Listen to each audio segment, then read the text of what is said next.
Yun o mga ka-chubby, welcome sa channel namin, Chubby Bikers. Ngayon ay July 28. I-share ko lang sa inyo yung breakfast ko ngayon. Sinangag na may repolyo, itlog, at tapa. Yan lang yung almusal ko.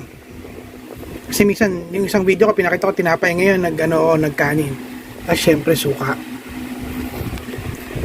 Pasok, ano lang to, lahat to, sabi ni chat, 555 calories.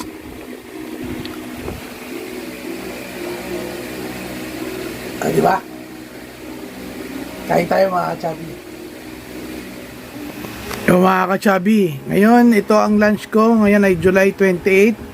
Ito ang lunch na ginawa ko. Kasi may natira pang pork tapa na ginagawa ko, homemade. Kayo ng umaga, tsaka yung itlog may natira. Tapos kanin, 200 grams.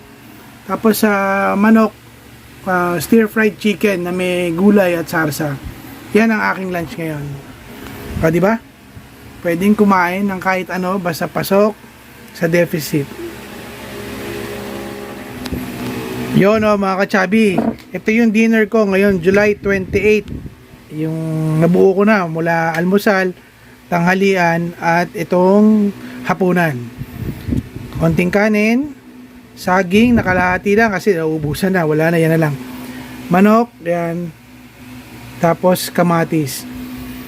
Sa totoo lang mga ka-chubby, kulang yung pagkain ko ngayong buong araw sa aking calorie deficit.